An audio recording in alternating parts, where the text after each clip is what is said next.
जय राधे जय राधे, राधे राधे श्री राधे। मैं शुरू से ही जब बचपन में छोटे होते से लाइक 5 इयर्स की एज से मेरे पिताजी ने एक नियम बनाया था, मतलब एक आदत डाली थी।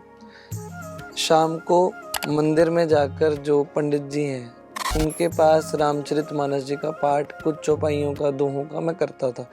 और सुबह मंदिर के पीछे ही गुरुद्वारा था, वहाँ पर श्री गुरु ग्रंथ साहिब जी की सेवा करनी, चामर सेवा करनी, और पाठी जी मुझे पढ़ाते थे। मैंने गुरु ग्रंथ साहिब जी को 2 बार पूरा पढ़ चुका हूँ और श्री रामचरितमानस जी, भगवद गीता। तो ये आदतें जो पिताजी ने डाली, वो संस्कार अंदर उनका बीजारोपण होता रहा। हम जो मेरा ग्रुप है सभी फ्रेंड्स का, मैं कोई प्रोफेशनल कीर्तन मंडली नहीं हूँ, हम सब फ्रेंड्स हैं।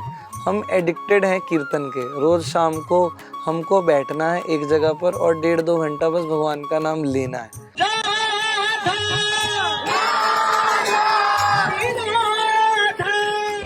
रिलीजियस प्लेस पे बिजनेस माइंडसेट आ गया है कि कहीं ना कहीं वीआईपी दर्शन, और या फिर आपको टारगेट कर लिया जाता है कि आप इतने पैसे दो और आप दर्शन कर लो, या फिर आपको कहीं ना कहीं बातों में ले लिया जाता है। मैं यही कहना चाहूँगा, ये थोड़ा सा चिंता का विषय तो है। बाकी मैं एक पर्सनली जो मेरा भाव है, मैं यही कहूँगा कि हमको इन चीज़ों से मतलब होना ही नहीं चाहिए। मैं, मेरे भगवान, दर्शन किया वो मेरे, मैं उनका। तो मैं इस भाव से चलने वाला व्यक्ति हूँ। ऐसे ही कई यंगस्टर्स हैं, आप देखिए डिप्रेशन प्रॉब्लम है, कितना स्ट्रेस प्रॉब्लम है, और फ़ोन में कितना घुस बैठे हैं आजकल, है ना। तो उस सब से निकलने का एक बहुत अच्छा तरीका है कीर्तन। क्योंकि जब आप संसार के नशे में नशेड़ी हुए पड़े हैं, लेकिन जब आप इससे ऊपर का रस चखेंगे, गुरु नानक देव जी फिर से, नाम खुमारी नानका चढ़ी रहे दिन रैन। अब आपको मैं यहाँ पर एक बात बताऊं, ठाकुर जी द्रौपदी की भक्ति का पूरे होने का इंतजार नहीं कर रहे थे। वो घंटों के भजन साधना तपस्या का इंतजार नहीं कर रहे थे। ठाकुर जी वहाँ पर इंतजार कर रहे थे कि कब द्रौपदी, जो सोच रही है कि एक हाथ से मैं अपनी साड़ी बचा रही हूँ और एक हाथ से पुकार रही हूँ, कब द्रौपदी दोनों हाथ को छोड़ करके पूरी तरह मेरे प्रति सरेंडर हो जाएगी, शरणागत हो जाएगी। तभी ठाकुर जी, जैसी आप देखिए द्रौपदी ने जैसे ही दूसरा हाथ छोड़ा कि मेरे बस में नहीं है, ठाकुर जी अब आप ही सहारे हो, उसी समय 1 सेकंड भी नहीं लगा होगा, भगवान ने द्रौपदी की रक्षा कर ली। तो भगवान जो है वो आपकी घंटों की तपस्या की या इस सब की प्रतीक्षा नहीं कर रहे। भगवान प्रतीक्षा कर रहे हैं कि कब आप पूरी तरह शरणागत होकर कह दोगे कि हे प्रभु, मैं आपका, आप मेरे। शादी का पवित्र मंडप होता है, वहाँ पर दूल्हा दुल्हन बैठे होते हैं, वो कुछ अलग ही एटमॉस्फेयर होता है। उसको थोड़ा सा एक्सप्लेन करें। जो वर वधू हैं, एक तो वो कनेक्टेड रहते हैं क्योंकि उनके जीवन में कुछ घट रहा है, वो एक्सपीरियंस कर रहे हैं, और जब वो डिवाइन पावर उनको पीछे से मिलती है तो कहीं ना कहीं वो भी कनेक्ट हो जाते हैं। लेकिन अगर मैं अपने खुद के प्यारे जलंधर की बात करूं, 60% 60 to 70% वेडिंग्स में ये कंसेप्ट हमने इंट्रोड्यूस किया है, और 60 to 70% जो विवाह हैं वो राधा नाम कीर्तन के साथ इस 1 साल में हुए हैं।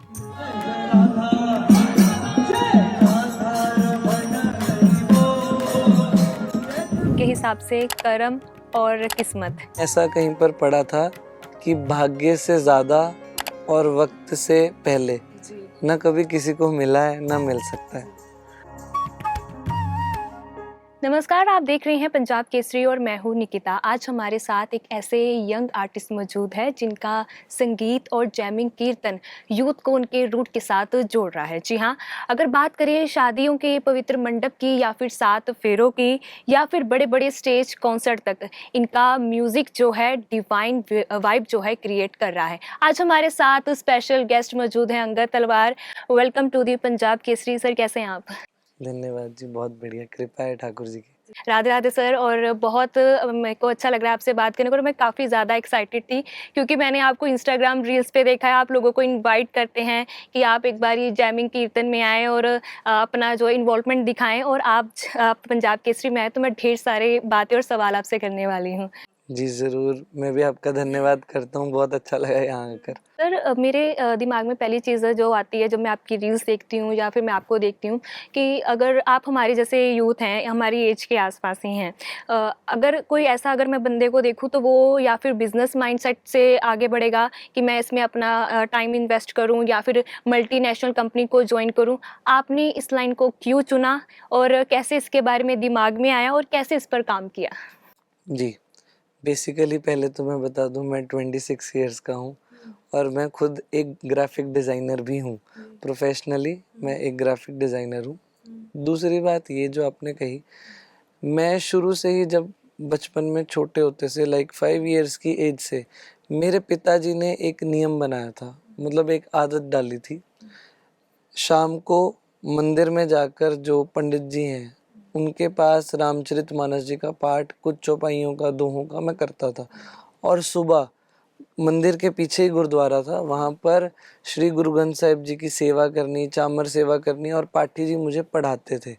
मैंने गुरु ग्रंथ साहिब जी को 2 बार पूरा पढ़ चुका हूँ और श्री रामचरितमानस जी, भगवद गीता। तो ये आदतें जो पिताजी ने डाली, वो संस्कार अंदर उनका बीजारोपण होता रहा और वो चलते-चलते बस भगवान से एक लगन लग गई और कहते हैं ना कि अगर कुछ अच्छा बने तो बाँट कर खाना चाहिए।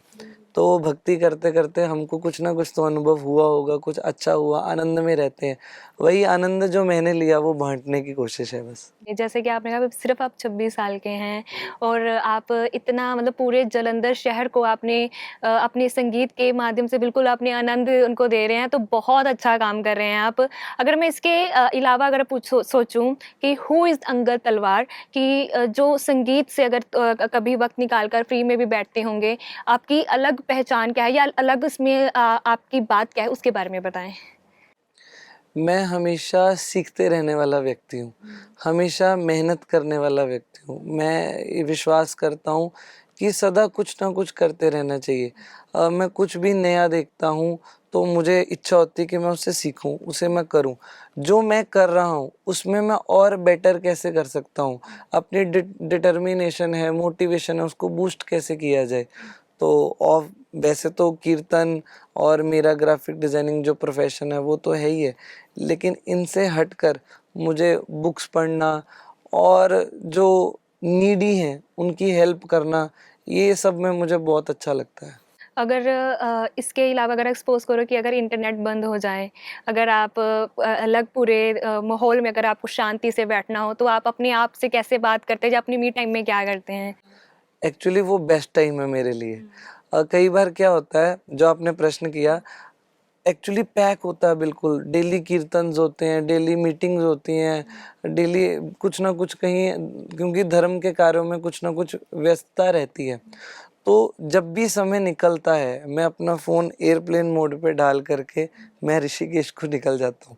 मेरे साथ वाले सभी जानते हैं और वहाँ जाकर मैं और गंगा जी, शिव भगवान और बस, ये वहाँ पर बैठ के जो पीसफुल एटमॉस्फेयर में मुझे आनंद आता है, वो कहीं पे भी नहीं आता। और इंटरनेट अगर बंद हो जाए, हाँ, बस रील्स नहीं डाल पाएँगे, बाकी तो सब बढ़िया है। रील का तो क्रेज़ आजकल हर किसी पे है। आपने अपने फ़ादर का भी ज़िक्र किया कि उनकी कहीं न कहीं इन्वॉल्वमेंट काफ़ी ज़्यादा रही है, तो उनके बारे में बताएँ। जब वो आज आपको आपकी वीडियोज़ देखते हैं, जब आपको वो देखते हैं कीर्तन करते हुए, तब उनको कैसा लगता है? क्या कुछ उनका एक्सपीरियंस है या उनका क्या कुछ कहना है?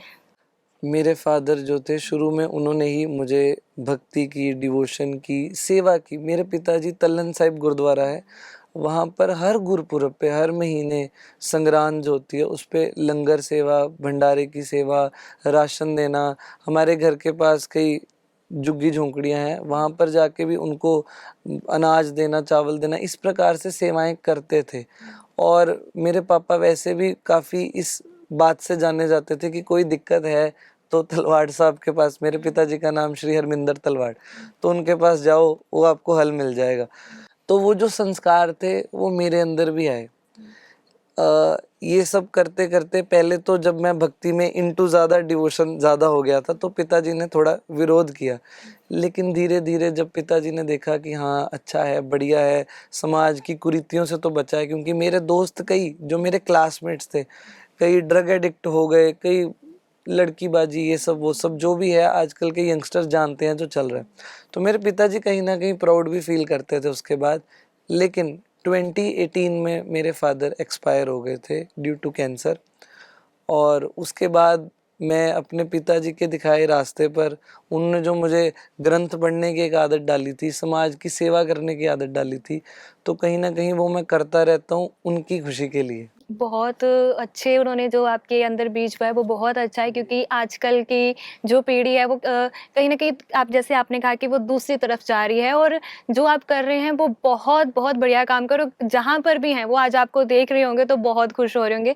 आप थोड़ा-सा अपनी फैमिली के बारे में मुझे और बताएँ कि आपकी फैमिली में और कौन-कौन है, मदर या उनके बारे में? मेरे मदर हैं अभी करंटली, और मेरे 2 सिस्टर्स हैं, वो दोनों मैरिड हैं। और मेरे पिताजी तो थे वो पॉलिटिकल बैकग्राउंड से ही थे। तो आज जहाँ कहीं भी पिताजी होंगे तो उनको बहुत अच्छा लगता होगा, क्योंकि मैं पर्सनली कभी पॉलिटिकल मुझे इंटरेस्ट या आप कहें नॉलेज मुझे ज़ीरो है, क्योंकि मैं ज़्यादा उसमें कभी इंटू हुआ नहीं। लेकिन आज ठाकुर जी की कृपा से, दया से काफ़ी पॉलिटिशियंस हैं वो भाई की तरह प्रेम करते हैं, और हमारा जो लक्ष्य है उसमें वो सपोर्ट भी करते हैं, सहायक भी बनते हैं। तो ये चीज़। आपको अभी कितने साल हो गए हैं इस कीर्तन जैमिंग कीर्तन में, और आपने जालंधर के अलावा कहाँ-कहाँ आपने जैमिंग कीर्तन करने का आपको मौका मिला है या विज़िट करने का मौका मिला है इसके अलावा? डिवोशनल लाइन में तो मैं 4 इयर्स से हूँ। 4 साल से ही मैं, मेरी ठाकुर जी के प्रति लगन है उससे हूँ। लेकिन जो आप भजन क्लबिंग का कंसेप्ट कह रहे हैं उसको भी 1 ईयर ही हुआ है। हमने सबसे पहले आदर्श नगर में मिनिस्ट्री ऑफ बीन्स कैफ़े है, वहाँ पर फर्स्ट जैमिंग की थी। उससे पहले हम, जो मेरा ग्रुप है सभी फ्रेंड्स का, मैं कोई प्रोफेशनल कीर्तन मंडली नहीं हूँ, हम सब फ्रेंड्स हैं। हम एडिक्टेड हैं कीर्तन के। रोज़ शाम को हमको बैठना है एक जगह पर और 1.5-2 घंटा बस भगवान का नाम लेना है। ठाकुर जी की कृपा से अब तो कीर्तन होता है डेली तो व्यस्त रहते हैं, लेकिन जिस दिन नहीं भी होता है तो हमारा रिलैक्स कीर्तन ही है। तो हमने एक दिन प्लान किया सभी फ्रेंड्स ने मिल करके संडे को, कि हम आदर्श नगर पार्क में ऐसे ही बस जाएंगे और थोड़ा सा राधा नाम कीर्तन करेंगे, एक आध वीडियो बना लेंगे। तो आजकल ऐसा, तो वहाँ से वो भजन क्लबिंग की जर्नी तो जी वो स्टार्ट हुई। और उसके बाद ठाकुर जी की कृपा से ऊना, हिमाचल में, गुजरात में, राजस्थान में, असम, महाराष्ट्र, ऑल ओवर मतलब हमने ट्रैवल किया भजन क्लबिंग को। और जालंधर में तो हम कर ही रहे हैं। तो अभी जालंधर वासी आपको हाल-फिलहाल देख रहे हैं, तो क्या कुछ आप डिवोशनल लाइन्स या फिर कुछ गुनगुना के सुना सकते हैं हमें? जी। जय राधे जय राधे, राधे राधे श्री राधे, जय राधे जय राधे, राधे राधे श्री राधे। मेरा अब आपसे नेक्स्ट सवाल ये होगा कि अगर आपने इतनी रिलीजियस प्लेस पे आपने अगर आपने विजिट भी करा होगा, तो आपने अगर देखा होगा कि अब रिलीजियस प्लेस पे बिजनेस माइंडसेट आ गया है कि कहीं ना कहीं वीआईपी दर्शन, और या फिर आपको टारगेट कर लिया जाता है कि आप इतने पैसे दो और आप दर्शन कर लो, या फिर आपको कहीं ना कहीं बातों में ले लिया जाता है। तो रिलीजियस प्लेस पे इंसान जाता है शांति के लिए, दर्शन के लिए, और अगर कहते हैं ना कि स्पेशल बुलावा आया है तो जाना है। अगर उसी में कमर्शलाइजेशन और बिजनेस माइंडसेट ऐड हो जाए तो उसके ऊपर आपका क्या कुछ व्यू पॉइंट है? मैं यही कहना चाहूँगा, ये थोड़ा सा चिंता का विषय तो है। एक नज़रिए से देखा जाए, अगर आप ट्रैफिक कंट्रोल की दृष्टि से, कहीं ना कहीं ठीक भी है, लेकिन फिर भी मैं कहता हूँ ये एक चिंता का विषय है। कम से कम हम कुछ भी करें, हमारे कारण से मंदिर परिसर, मंदिर की सेवाएं, मंदिर की व्यवस्था एक कमर्शियल इंस्टीट्यूट नहीं दिखनी चाहिए। हम कुछ भी करें भक्ति कार्य, लेकिन ऐसा कुछ भी करने से, जैसा आप कह रहे हैं आपको एब्सोल्युटली फील हुआ होगा, तो वो फील वहाँ पर ना पैदा की जाए। बाकी मैं एक पर्सनली जो मेरा भाव है, मैं यही कहूँगा कि हमको इन चीज़ों से मतलब होना ही नहीं चाहिए। मैं, मेरे भगवान, दर्शन किया वो मेरे, मैं उनका। तो मैं इस भाव से चलने वाला व्यक्ति हूँ। तो आप जिस भाव की बात कर रहे हैं, अगर आपके साथ और भी यूथ आपके साथ मौजूद है, उनका क्या कुछ एक्सपीरियंस रहता है, या फिर जैसे कि अब मैं आपको मिल रही हूँ, आपसे बात कर रही हूँ, तो मैं आपका जितना मैंने आपको ऑब्जर्व करा अपना एक्सपीरियंस शेयर करी हूँ, जो यूथ आपके साथ कनेक्ट होता है, या फिर कोई सीनियर सिटीजन, उनका कुछ कोई मैसेज आपके दिमाग में कभी फिट होगा, यार ये जो इन्होंने तारीफ करी, अप्रिशिएट करा है, वो काफ़ी अब दिल को छू गया, ऐसा कुछ व्यू? ऐसा है कि कई यूथ हमको मिलता है, बड़े भी मिलते हैं, यंगस्टर्स भी मिलते हैं। मैं इन शॉर्ट अगर बताऊं अपनी जर्नी से, तो काफ़ी लोगों में बदलाव हमने देखा है, लोगों ने एक्सपीरियंस किया है, हम उस चीज़ को देख रहे हैं। और वो जो उनके अंदर एक पॉजिटिव बदलाव है, धर्म के प्रति जो उनकी आकर्षण, इंटरेस्ट, उनकी एक्टिविटीज़, एंगेजमेंट्स जो बड़ी हैं, उनका जो पर्सनल इंटरेस्ट डिवोशन की तरफ बढ़ा है, समाज सेवा की तरफ बढ़ा है, वो जब उनमें हम ये चीज़ें देखते हैं, तो यही मेरे लिए मोटिवेशन है और मुझे बल देती हैं कि मैं इस प्रकार के सेवा कार्य, कीर्तन एक्टिविटीज़, सनातन धर्म की जितनी सेवाएं हैं उनको बढ़ाऊं। ये उधर से ही मुझे मोटिवेशन आती है। और ऐसा बहुत सारी चीज़ें, अभी हाल ही मुझे एक माता जी ने बोला था, उनके घर में कुछ समस्या, झगड़ा ऐसा कुछ था, लेकिन उन्होंने सहजता से चलना शुरू किया, भजन साधन करना शुरू किया। सबसे बड़ी बात है नाम जपना शुरू किया, क्योंकि गुरु नानक देव जी कहते हैं, नानक दुखिया सब संसार, सो सुखिया जिस नाम आधार। दुखी हर कोई है, कोई तन दुखी, कोई मन दुखी, कोई धन बिन रहत उदास, थोड़े थोड़े सब दुखी, सुखी राम के दास। तो सभी दुखी हैं, लेकिन जिसने भगवान का नाम अपना लिया, उसके पास एक जैक आ गया हाथ में, वो उन सबसे निकल जाता है। तो उन्होंने बताया कि जितनी मेरी समस्याएं थी, 20 सालों से घर परिवार में कलेश था, लेकिन मैंने अपने आप पर कंसंट्रेट करना जैसे ही शुरू किया, मैंने बाहर वाले को बदलने के बजाय अपने इनर सेल्फ को बदलना शुरू किया, तो वो मेरे लिए रेमेडी बन गई। आज वो सब खुशी है। ऐसे ही कई यंगस्टर्स हैं, आप देखिए, डिप्रेशन प्रॉब्लम है, कितना स्ट्रेस प्रॉब्लम है, और फ़ोन में कितना घुस बैठे हैं आजकल, है ना। तो उस सब से निकलने का एक बहुत अच्छा तरीका है कीर्तन। क्योंकि जब आप संसार के नशे में नशेड़ी हुए पड़े हैं, लेकिन जब आप इससे ऊपर का रस चखेंगे, गुरु नानक देव जी फिर से, नाम खुमारी नानका चढ़ी रहे दिन रैन, जब आप उस रस तक पहुंचेंगे, अभी आप संसार के रस तक हैं, संसार के सुखों को सब मान रहे हैं, उसी में पूरी तरह हैं, लेकिन जब आप इससे थोड़ा सा ऊपर उठ के उस आत्म आनंद, एंटरटेनमेंट से आगे जाकर सोलटेनमेंट की तरफ जाएंगे ना, तब आपको पता लगेगा कि अरे मैं इसको ही तो मिस कर रहा हूँ। तो ऐसे जनरेशन जो यूथ हैं, वो आते हैं, अपने एक्सपीरियंसेस शेयर करते हैं, उसी से हम मोटिवेट होते हैं।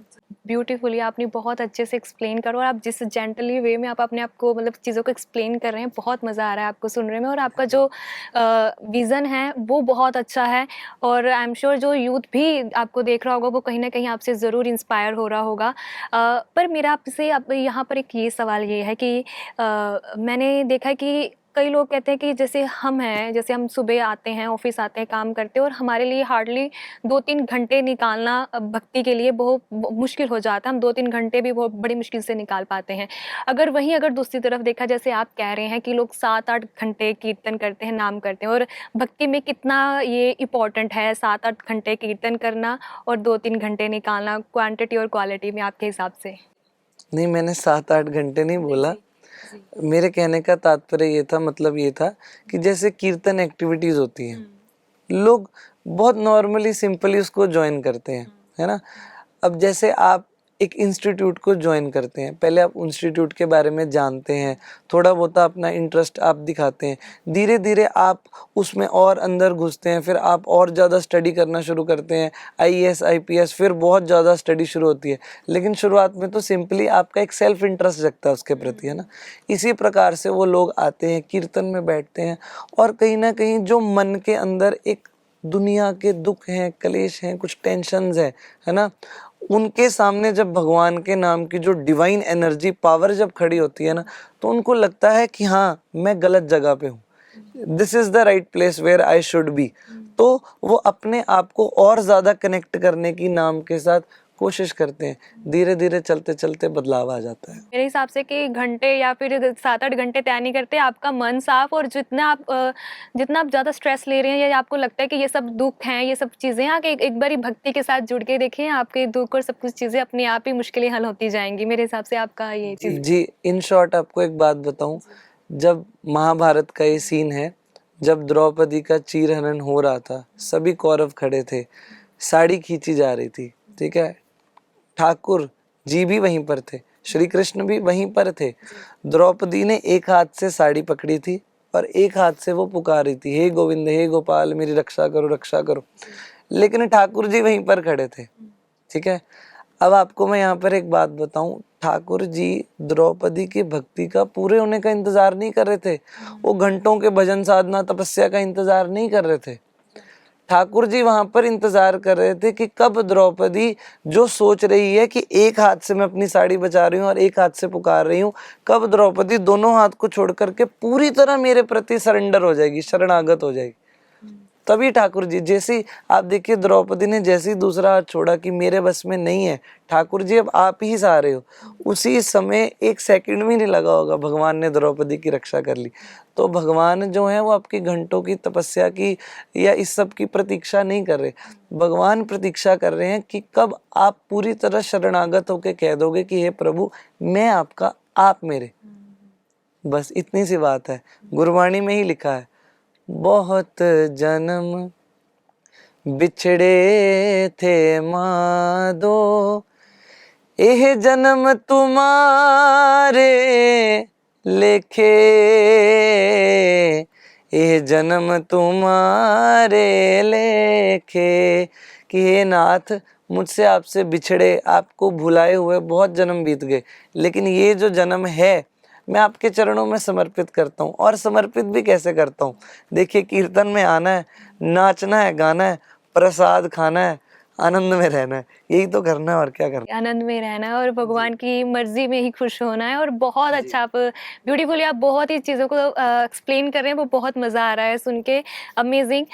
मेरा आपसे अब नेक्स्ट क्वेश्चन ये है कि आप जिस तरह से अभी आपने भी संगीत किए, कीर्तन गाया, आपने इसी तरह ही कुछ आप शादियों में भी करते हैं। शादी का पवित्र मंडप होता है, वहाँ पर दूल्हा दुल्हन बैठे होते हैं, वो कुछ अलग ही एटमोसफियर होता है, उसको थोड़ा सा एक्सप्लेन करें। और कैसे मतलब आप उस टाइम लोगों के साथ जुड़ते हैं, क्या कुछ उसका प्रोसीजर होता है, क्या कुछ एटमॉस्फेयर वो क्रिएट किया जाता है, उसके बारे में एक्सप्लेन करें।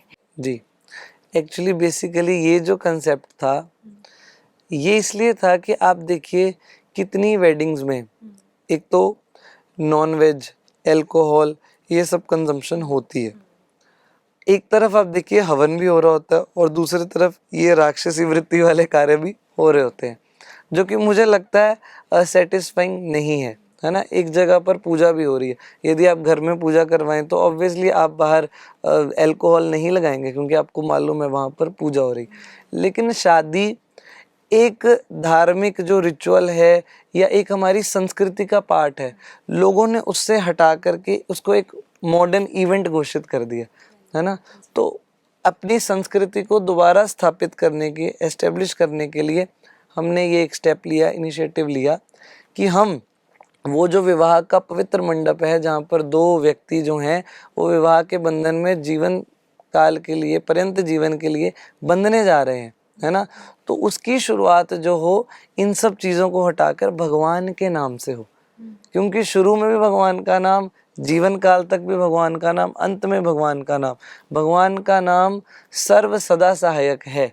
तो इसीलिए बस लोगों को भगवान के नाम के साथ और अपनी संस्कृति के साथ जोड़ने के लिए, सनातन धर्म से रिकनेक्ट करने के लिए हमारा ये इनिशिएटिव है। और मुझे लगता है कि आने वाले समय में ये एक नया ट्रेंड भी बन जाएगा, जहाँ पर अब सिर्फ ऐसे कीर्तन के माध्यम से ही पूरी जो शादी की जो रस्में हैं वो अब जो जहाँ पर पहले पार्टियां शोर शराबा होता था, मेरे को लगता है वो पूरा से अब कन्वर्ट होने जा रहा है। कहीं ना कहीं ये जो बीज है यहाँ पर भी बोया जा रहा है और एक अलग ट्रेंड सेट होने जा रहा है।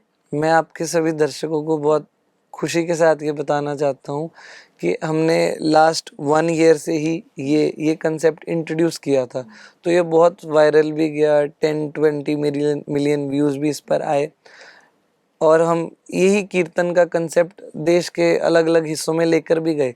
लेकिन अगर मैं अपने खुद के प्यारे जलंधर की बात करूं, 60% 60-70% वेडिंग्स में ये कंसेप्ट हमने इंट्रोड्यूस किया है, और 60-70% जो विवाह हैं वो राधा नाम कीर्तन के साथ इस 1 साल में हुए हैं।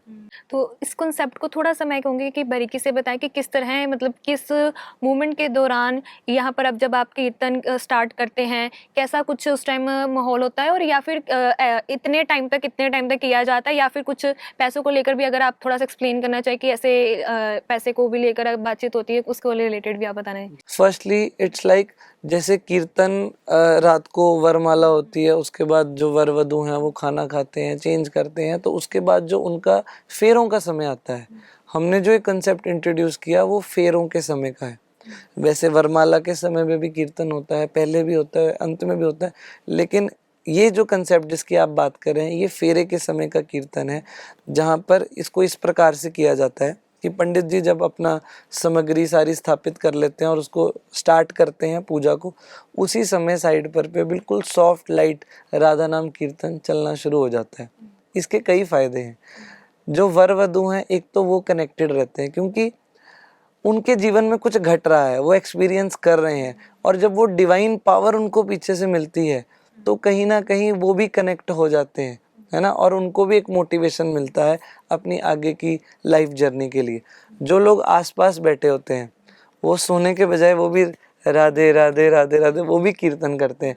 तो पूरा जो एक वो माहौल है, वहाँ पर हवन यज्ञ हो रहा है, पंडित जी वेद मंत्रों का मधुर उच्चारण कर रहे हैं, लोग जो हैं वो ब्लेसिंग्स देने के लिए बैठे हैं, वर वधू वहाँ पर विवाह के बंधन में बंधने जा रहे हैं, और इस सब माहौल के अंदर राधा नाम का कीर्तन, तो ये उस पूरे माहौल को बांध देता है। तो जहाँ तक आपने चार्जेस की बात की, मैं एक बात बताऊं कि मैं एक प्रोफेशनल कीर्तनिया, पेड कीर्तनिया नहीं हूँ। मैं इसको थोड़ा ब्रीफली एक्सप्लेन करना चाहूँगा। मेरा कभी भी ऐसा सोचना नहीं था कि मैं कभी कीर्तन करूँगा लाइफ में। मेरे बहुत गोल्स थे, मैंने कुछ अलग सोचा था, लेकिन कई बार होता है ना कि डेस्टिनी आपको वहाँ ले जाती है जहाँ आपका लिखा हुआ जाना। तो मैं भी ठाकुर जी की इसमें इच्छा थी और धीरे धीरे ग्रेजुअली सेवा में, कीर्तन में मेरा आना हुआ। और ये जो हम कीर्तन करते हैं इसके द्वारा आपको जानकर बहुत खुशी होगी, जालंधर में ही पिछले 2 साल से श्री पंचवटी मंदिर धर्मशाला गौशाला जो कि जेपी नगर बस्ती गुजा में स्थित है, वहाँ पर हम पिछले 2 साल से नियर अबाउट 500 स्टूडेंट्स को फ्री ऑफ कॉस्ट गुरुकुल पद्धति से शिक्षा दे रहे हैं, ज्ञान दे रहे हैं उनको, प्रोफेशनल नॉलेज भी और डिवोशनल नॉलेज भी, और उनके अंदर जो भारतीय संस्कृति, आध्यात्मिक संस्कृति है उसका जो पुनर्जागरण हो उसका प्रयास कर रहे हैं। बच्चों को, जैसे कईयों के अंदर टैलेंट है म्यूज़िक का, आर्ट का, क्राफ्ट का, डांस का, और उनके घर वाले इतने समर्थ नहीं है कि वो टीचर्स को पे कर सके, वो भी हम फ्री में उनको ट्यूटर्स प्रोवाइड करते हैं ताकि बच्चे हमारे जो सनातनी हैं, सनातनी का मतलब है सभी धर्मों के, है ना, तो वो जो हमारे बच्चे हैं वो सारी शिक्षा जो है वो सीख सके, कर सके। और किसी बच्चे को यदि ट्यूशन्स चाहिए, वो नहीं पे कर सकते, तो हमारे अपने वॉलंटियर्स हैं जो ट्यूशन्स भी उनको फ्री ऑफ कॉस्ट में पढ़ाते हैं, बढ़िया से करवाते हैं। ऐसा नहीं कि फ्री हो गया तो उसमें नहीं, बिल्कुल प्रॉपर। तो इस कार्य के लिए मैं जो कीर्तन करता हूँ उसकी मैंने कुछ सेवा रखी है, ताकि ये जो सेवाएं भगवान मेरे से करवा रहे हैं उधर इनका जो इनिशिएट होता रहे और वो सेवाएं ठाकुर जी की कृपा से चलती रहें। जहाँ तक वेडिंग कीर्तन की बात है, तो कीर्तन में एक साउंड का एक्सपेंस होता है, जो इंस्ट्रूमेंट होते हैं उनका एक्सपेंस रहता है, तो और उसके बाद गुरुकुल की जो सेवा रहती है वो रहता है। उसके अलावा और कुछ नहीं है, बस भगवान का नाम लीजिए, आनंद लीजिए। और दूसरी बात ये है कि हम डीजे और ये सब जो चीज़ें हैं, मैं फालतू तो नहीं कहूँगा क्योंकि जिन्हें पसंद है उन्हें मुबारक हूँ, लेकिन ये जो चीज़ें हम इसमें इतना पैसा बर्बाद करते हैं, एनर्जी अपनी वेस्ट करते हैं ना, लेकिन हमारी वही एनर्जी, हमारा कुछ धन, हमारा मन ऐसी सेवाओं में जाए तो मुझे लगता है हमारे धन कमाने का, हमारे इतने एनर्जेटिक होने का कोई यूज़ है फिर। वो जो पैसा वो लगा भी रहे हैं, अगर दे भी रहे हैं, तो वो कहीं ना कहीं लोगों के काम ही आ रहा है या लोगों की सेवा में ही जा रहा है।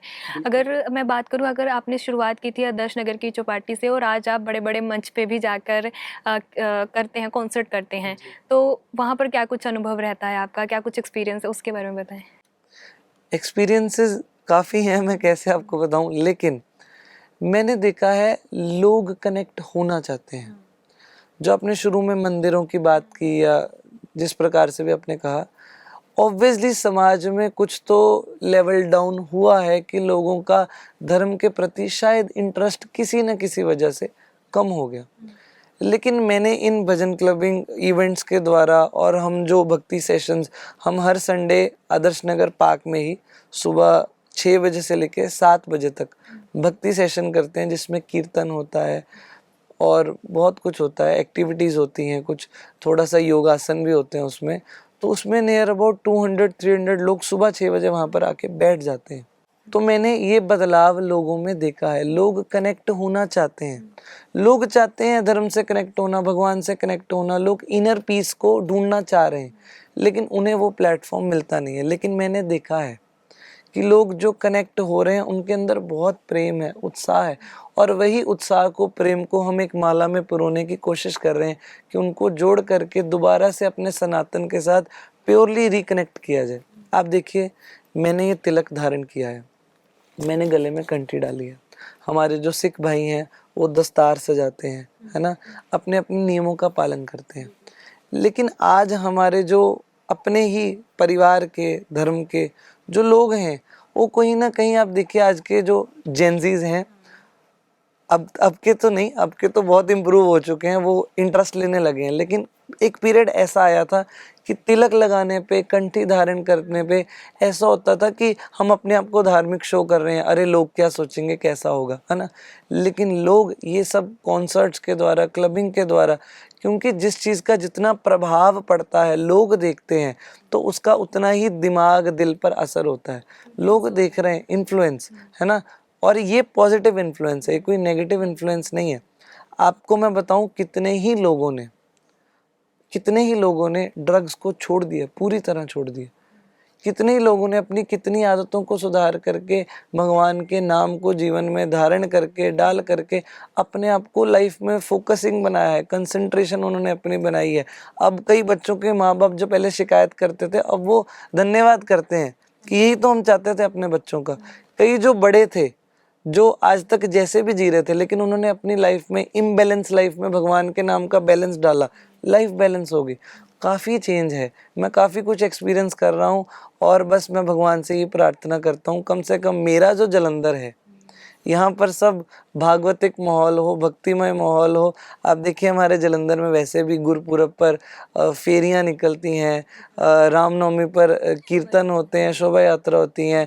अभी आपने हाल ही में देखा होगा जगन्नाथ रथ यात्रा। हर जगह एक भक्तिमय माहौल है। बस लोग इस माहौल में आ कर के इधर उधर ना देख के सीधा उस भगवान के साथ कनेक्ट कर जाएं, तो मेरा जो भी मैं ये सेवाएं कर रहा हूँ, मैं मानता हूँ वो सफल है। अगर मैं वैसे भी बात करूँ, अगर देखा जाता है कि जेनजी को क्रिटिसाइज़ किया जाता है कि ये फ्री रहते हैं, कुछ काम नहीं करते। अगर हाल ही में अगर देखा जाए तो एक जेनजी प्रोटेस्ट भी कहीं ना कहीं उभर के सामने आया है, वो अपने हक के लिए भी लड़े हैं। वैसे भी यूथ को काफ़ी ज़्यादा क्रिटिसाइज़ किया जाता है कि वो फ़ोन पर टाइम अपना वेस्ट कर रहा है, उन्हें कुछ पता नहीं है, करियर का कुछ पता नहीं है। पर कहीं ना कहीं अब बदलाव आ रहा है। जिस तरह से आपने भी शुरुआत करी है, जिस तरह लोग इन्फ्लुएंस भी हो रहे हैं, आप जैसे पॉजिटिव की वे की बात कर रहे हैं, अब जैसे अब हालचाल पूछना हो तो ये कहते हैं कि हम कहते हैं ना कि हाँ ठीक है, बढ़िया है। अब लोग कहते हैं कि ठाकुर जी की कृपा है। तो ये चीज़ें भी कहीं ना कहीं चेंज हो रही हैं। और अगर रथ यात्रा का जैसे आपने ये जिक्र करा है, तो हर वर्ग के लोगों ने बढ़ चढ़कर हिस्सा लिया, यूथ ने भी काफ़ी बढ़ चढ़कर हिस्सा लिया।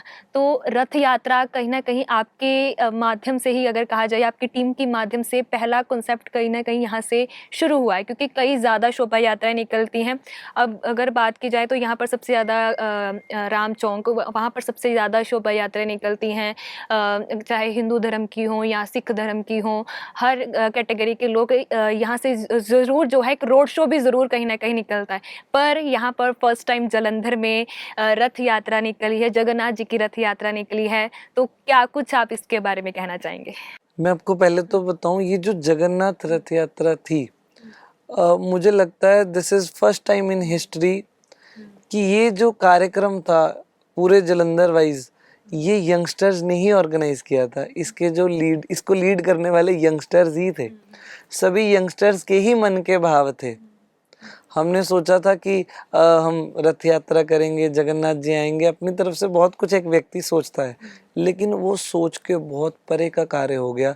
मैं आपको क्या बताऊं, सुनिश्चित किया गया सुबह कि ऐसा करते हैं कि अब देखिए यंग जनरेशन की एक एनर्जी है, एक अपना थॉट है, एक अपने इंटरेस्ट है। तो सबने बोला कि भैया जगन्नाथ जी आएंगे तो डिफेंडर गाड़ी में आएंगे। हमने कहा अब डिफेंडर कहाँ से लाए, और चाहिए भी होंगी तो 3 चाहिए होंगी। तो जगन्नाथ जी कृपा से 3 डिफेंडर अरेंज होगी। हमने सोचा था कि जब श्री राम चौक में जगन्नाथ जी को लेकर के आएंगे तो 80-100 मीटर की दूरी पर गाड़ी को रोक करके जगन्नाथ जी को हम झुलाते झुलाते लेकर के चलेंगे। लेकिन वहाँ पर इतना क्राउड था कि हमको डायरेक्ट रथ के पास ही बिल्कुल लेके जानी पड़ी, कि अगर हम दूरी पर लेके आते तो वो क्राउड शायद हमको जाने ही ना देता। तो हम डायरेक्ट वहाँ तक लेके गए। और मैं आपको बताऊं, मैं तीसरी लास्ट गाड़ी में जगन्नाथ जी को के साथ बैठा हुआ था। लोग रो रहे थे। मैं आपको यंगस्टर्स की बात बता रहा हूँ। लोग फूल मालाएं चढ़ा रहे थे, हार चढ़ा रहे थे, दान दक्षिणा कर रहे थे। लोग इस प्रकार से बलैया ले रहे थे। लोग बलिहारी जा रहे थे, जगन्नाथ जी का खिड़की से दर्शन कर रहे थे, कह रहे थे कि एक बार दर्शन करने दो, पीछे हट जाओ थोड़ा। इतना एक जो तलब थी अपने भगवान के लिए, वो जो कनेक्शन था, मैंने आपको वही बात की ना। आपने अभी कहा कि यूथ का जो प्रोटेस्ट हुआ और कहते हैं वेले हैं यंगस्टर्स, ऐसा है कि ये जो एज पीरियड है लाइक 16 to 24 का, अगर मैं अपने उसमें कहूँ तो ये पीरियड वो है जहाँ पर हर यंगस्टर चाहता है कोई ना कोई एंगेजमेंट। आप देखिए यही टाइम है जहाँ पर जो स्टूडेंट पॉलिटिक्स, कॉलेज, स्कूल, इस सब में बच्चे चले जाते हैं। ड्रग अब्यूज़ में भी इसी एज में जाते हैं। कोई भी आप देख लीजिए, कोई भी एक फैक्टर है नेगेटिव, यही पीरियड है। क्योंकि इस समय जो यूथ है एंगेजमेंट चाहती है, वो चाहते हैं हम कहीं पर एंगेज हो जाएं, है ना। तो यही जो वर्ग है इसको हमने पकड़ा और उनको बोला कि आप इस रथ यात्रा को कीजिए।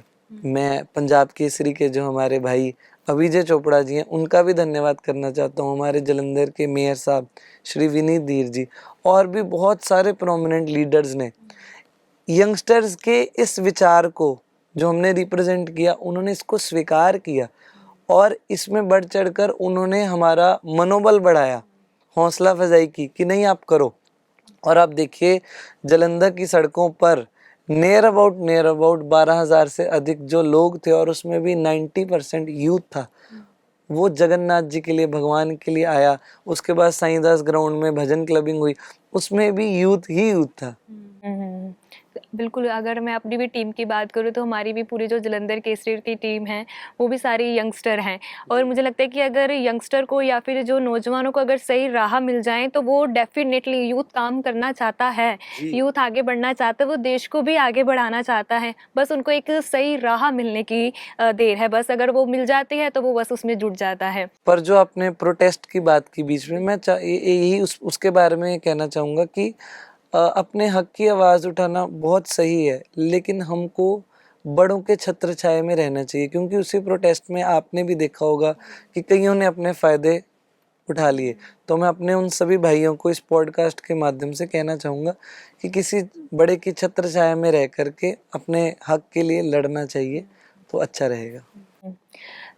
मेरा एक, मैं कर्टसी दूंगी इसमें रवि गुप्ता जी को, उन कॉमेडियन हैं काफ़ी पॉपुलर।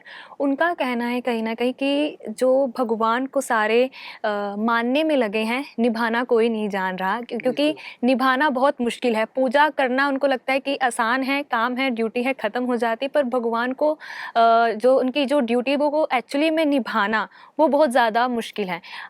इस पर आपका क्या कुछ व्यू पॉइंट है, आपका इस पर क्या कुछ टेक है इस पर? ये बिल्कुल बात सही है।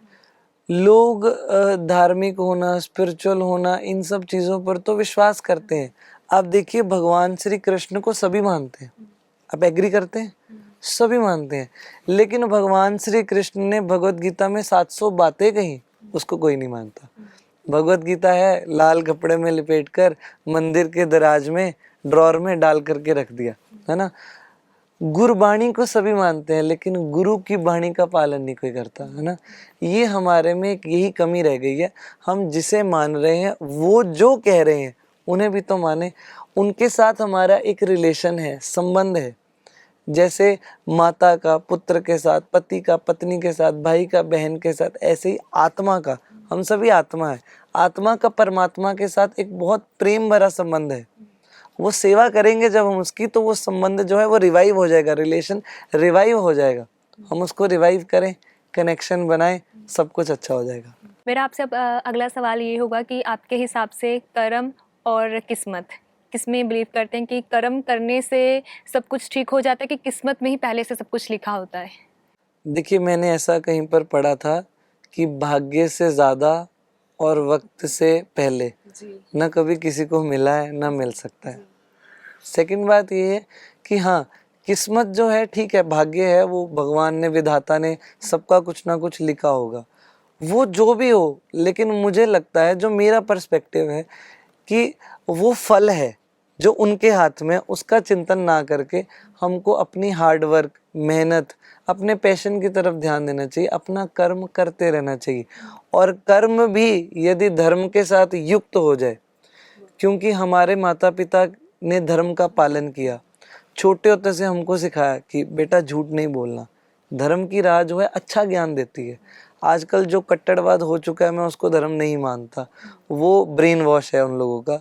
लेकिन धर्म जो है आपको खोलता है दिमाग आपका, आपको सही गलत का ज्ञान देता है, विवेक देता है। बिनु सत्संग विवेक न होई, राम कृपा बिनु सुलभ न सोई।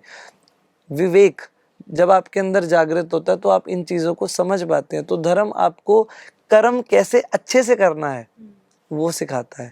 तो जब आप धर्म के साथ युक्त होकर कर्म करते हैं तो आपकी लाइफ बहुत अच्छी हो जाती है। और मुझे लगता है भाग्य जो है, जैसा है, जिसके हाथ है, उसको वहीं रहने दें, हम अपना कर्म पर ध्यान दें। ब्यूटीफुली, बिल्कुल। अब आपके आने वाले प्रोजेक्ट की भी मैं बात करूंगी, जैसे अभी जन्माष्टमी भी आने वाली है, और इसके अगर रक्षाबंधन के बाद तो काफ़ी ज़्यादा त्यौहार शुरू भी हो जाएंगे।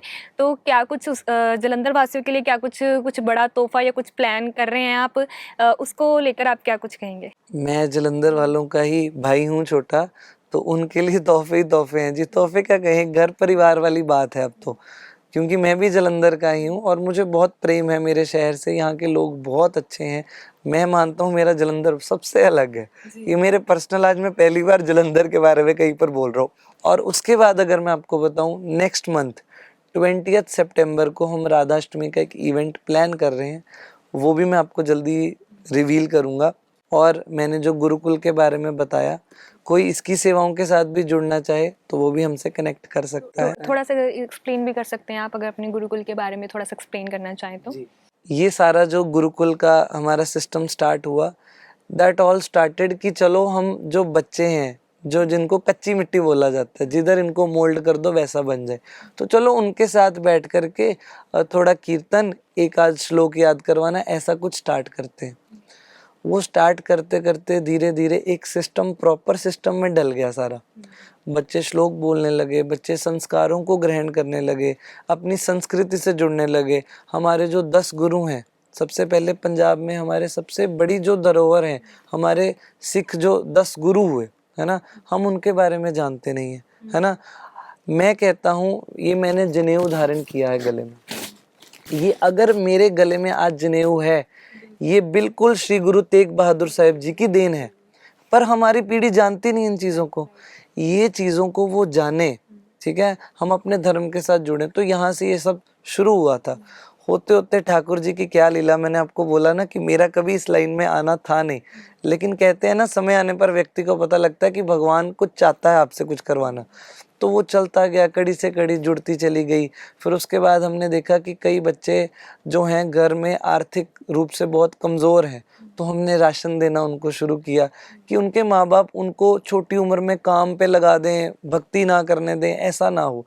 राशन है, हम प्रोवाइड करते हैं, करने वाले भगवान हैं, प्रयास करते हैं।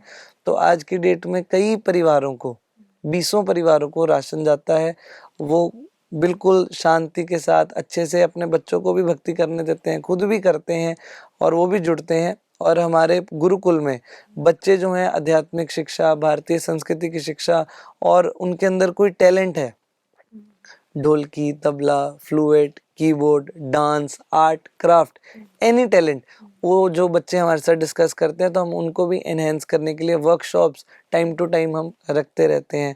हमारे पाठशाला में कई जो प्रोमिनेंट लोग हैं वो भी आते रहते हैं, कई संत भी आते रहते हैं आशीर्वाद देने। तो इस प्रकार का एक माहौल है, कोई जुड़ना चाहे तो वो भी हमसे जुड़ सकता है। और मैं तो ये कहना चाहूँगा, जितने भी लोग देख रहे हैं, कि आप अपने बच्चों को समय नहीं दे पाते आध्यात्मिकता के लिए, तो कम से कम आप हमारे पास भेज दीजिए। इसकी कोई फीस नहीं है, हम आपसे कुछ नहीं ले रहे, ठीक है। यही बस निवेदन है मेरे जलंधर वालों के लिए।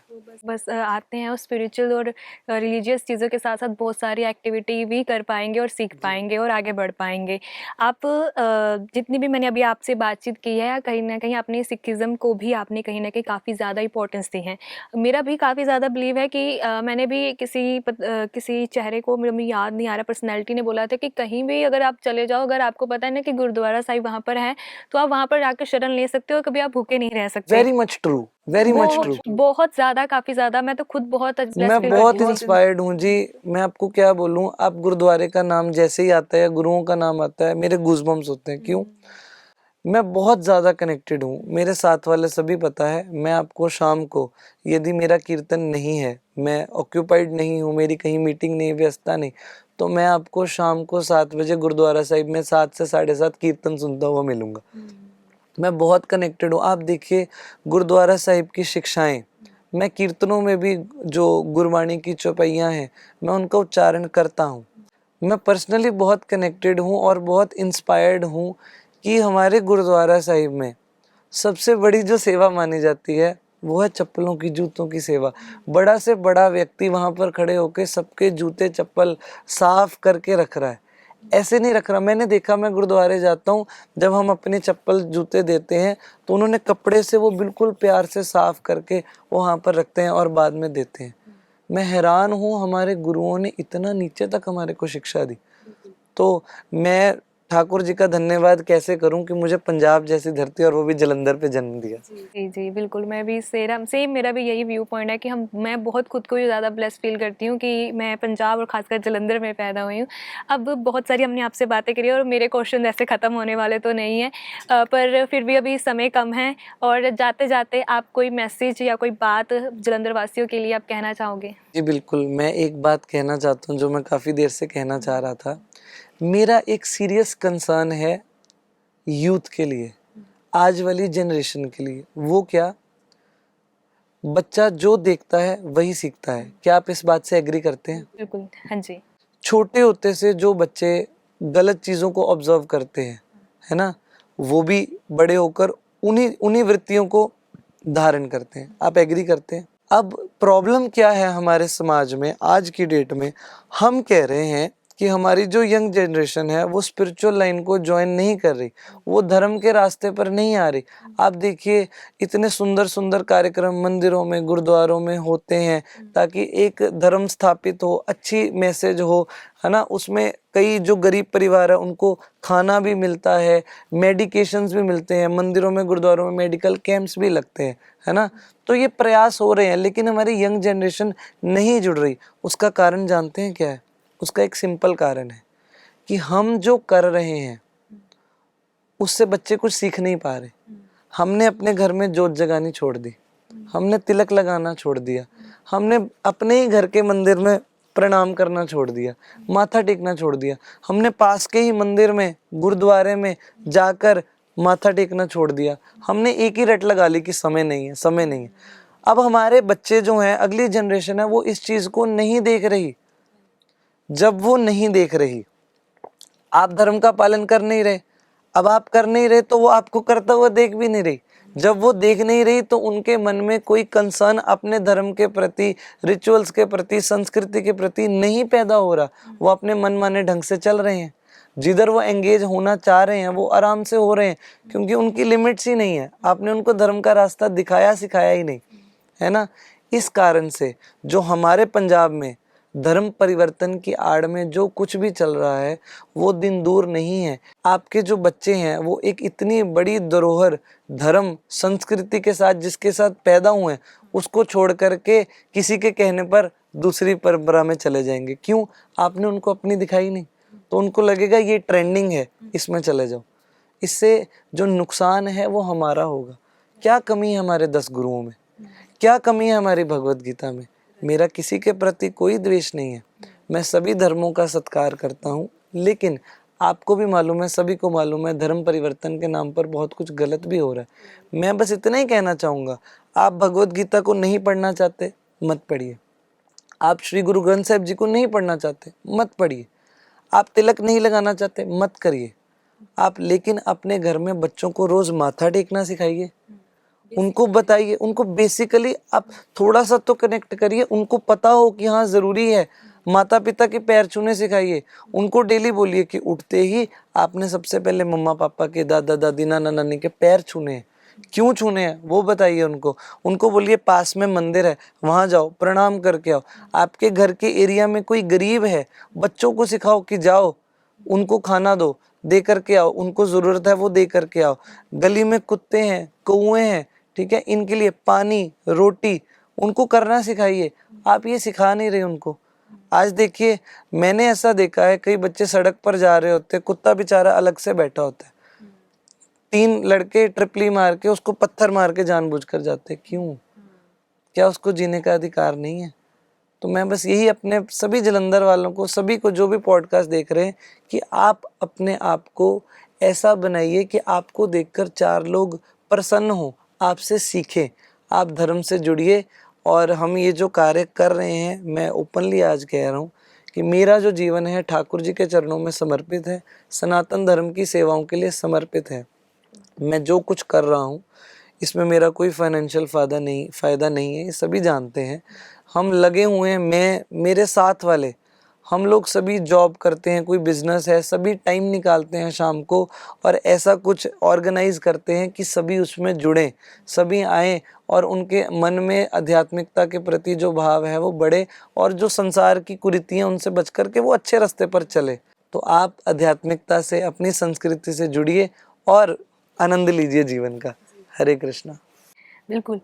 मैं भी बिल्कुल आपने सही कहा कि जीवन का आनंद लीजिए। जीवन इतना मुश्किल भी नहीं है, कठिन भी नहीं है जितना लोगों ने बना रखा है। अपनी संस्कृति और अपने सही विचारों के साथ अगर ज़िंदगी में आगे बढ़ते जाएँ तो राहें काफ़ी ज़्यादा आसान भी हो जाएँगी। और जिस तरह से आपने कई सवालों का जो थोड़े से मुश्किल भी थे वो आपने बेबाकी से और बड़े ही विनम्र तरीके से आपने उसको एक्सप्रेस किया है। तो ब्यूटीफुली आपका जो विज़न है, जो आपका कॉन्सेप्ट है वो बहुत ही ज़्यादा अच्छा है। और मैं उम्मीद करती हूँ कि अभी आपकी बहुत कम उम्र है और आप अब काफ़ी ज़्यादा आगे बढ़ने, 26 उम्र है, अब आपने आगे और बढ़ना और आपको ऐसी ही सफलता हासिल होती रही। थैंक यू सो मच अपना कीमती समय हमें देने आप के सभी लिए। बस ब्लेस कीजिए। धन्यवाद। राधे राधे राधे। राधे।